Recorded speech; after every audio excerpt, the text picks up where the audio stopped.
আসসালামু আলাইকুম। এক ব্যক্তির দুই স্ত্রী। এখন তিনি মারা যাওয়ার ঠিক আগে দ্বিতীয় স্ত্রীকে তালাক দিয়েছেন এবং তালাক কার্যকর হওয়ার পরে উনি মৃত্যুবরণ করেন। এখন দুই স্ত্রীর সংসারে ওনার সন্তান রয়েছে। আমরা জানি যে বাবা যখন মারা যায় তখন সন্তান যত সংসারেরই থাকুক সবাই সমানভাবে ট্রিট করা হবে, অর্থাৎ ছেলে এবং মেয়ে তারা 2:1 অনুপাতে সম্পত্তি পাবে। কিন্তু প্রশ্ন হচ্ছে, এই যে প্রথম স্ত্রী সাথে তার বৈবাহিক সম্পর্কটা বলবৎ ছিল, কিন্তু দ্বিতীয় স্ত্রীকে উনি তালাক দিলেন, সেক্ষেত্রে দ্বিতীয় স্ত্রী কিন্তু জীবিত রয়েছে, সেক্ষেত্রে উনি কি সম্পত্তি পাবে কিনা? উত্তর হচ্ছে যে না।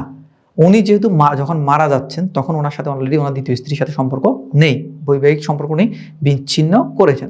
সেই ক্ষেত্রে দ্বিতীয় স্ত্রীর সাথে যে সন্তানগুলো আছে, দ্বিতীয় স্ত্রীর সাথে যদি ওনার দুইটা ছেলে থাকে বা দুইটা মেয়ে থাকে, ওরা কিন্তু ঠিকই তার বাবার কাছ থেকে সম্পত্তি পাবে।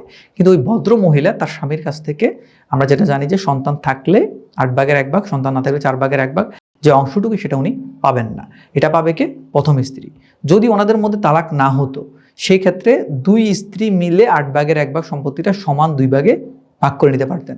কিন্তু যেহেতু মারা যাওয়ার আগে উনি দ্বিতীয় স্ত্রীকে তালাক দিয়েছেন, সেই ক্ষেত্রে ওনার মৃত্যুর পর ওনার জীবিত স্ত্রী আছে, বৈধভাবে স্ত্রী আছে একজনই, যিনি জীবিত, অর্থাৎ প্রথম স্ত্রী। তাহলে সেই ক্ষেত্রে স্ত্রী স্বামীর কাছ থেকে উত্তরাধিকার সূত্রে সম্পত্তি পাবে শুধুমাত্র প্রথম স্ত্রী, দ্বিতীয় স্ত্রী কিছুই পাবেন না।